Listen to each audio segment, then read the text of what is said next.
Ainda há caminho sem voz, o chamado que não terminou. Era fim de tarde.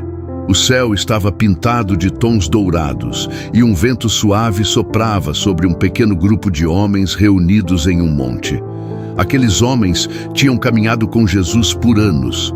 Tinham visto milagres, ouvido parábolas e presenciado coisas que jamais imaginariam ver.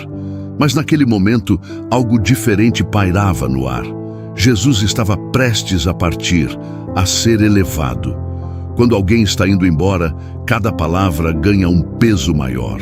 As últimas frases ficam gravadas na memória como um legado, algo que não pode ser esquecido. E foi exatamente isso que aconteceu naquele dia. Jesus se aproximou deles.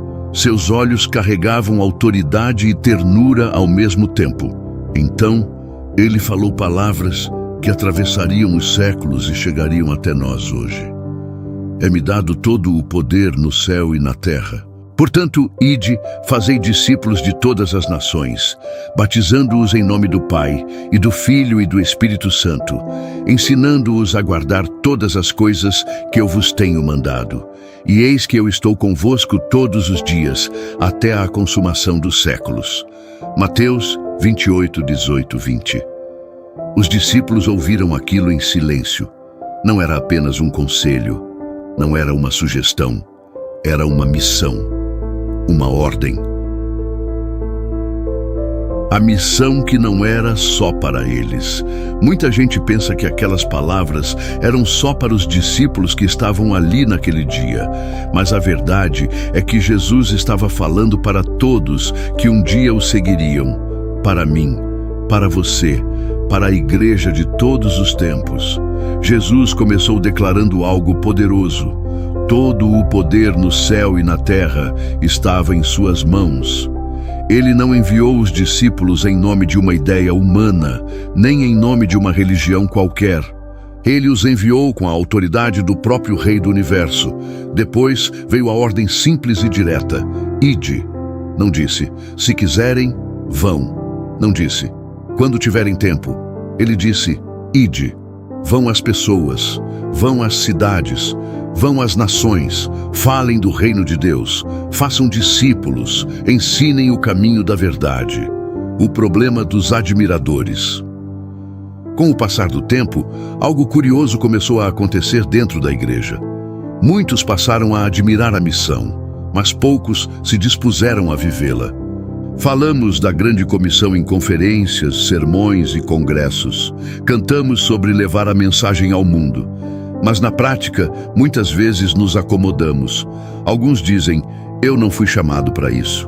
Outros dizem, não tenho tempo. Há ainda quem pense, já tem gente fazendo.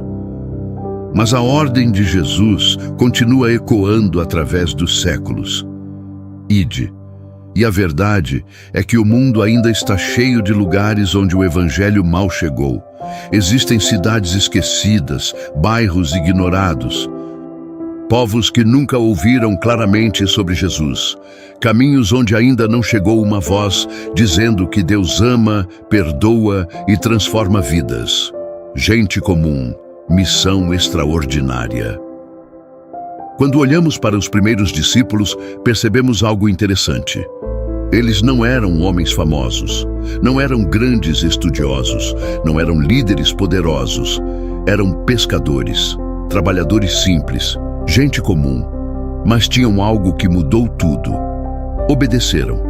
Eles caminharam por estradas poeirentas, entraram em cidades desconhecidas, falaram de Cristo em lugares onde ninguém queria ouvir.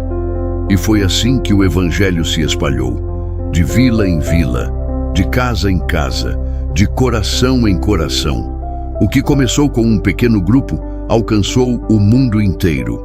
E hoje temos tecnologia, temos igrejas, temos Bíblias, temos meios de comunicação que os discípulos nunca imaginaram. Mas ainda existe um grande desafio diante da igreja. A missão não terminou. Ainda há gente esperando ouvir. Ainda há lugares esquecidos. Ainda há corações feridos precisando de esperança. E Deus continua chamando pessoas, não apenas pastores, não apenas missionários famosos, mas pessoas comuns que dizem: Senhor, eis-me aqui. A promessa que sustenta. Talvez alguém pense: mas eu não sei se consigo. Eu não sou forte o suficiente. Eu tenho medo. E foi exatamente para isso que Jesus deixou uma promessa no final da missão. Ele disse: e eis que eu estou convosco todos os dias, até a consumação dos séculos.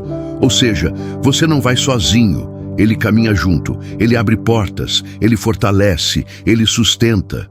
Desde os primeiros missionários até os dias de hoje, é essa presença que tem sustentado homens e mulheres nos campos missionários, nas cidades, nos sertões, nas comunidades esquecidas e nas grandes metrópoles.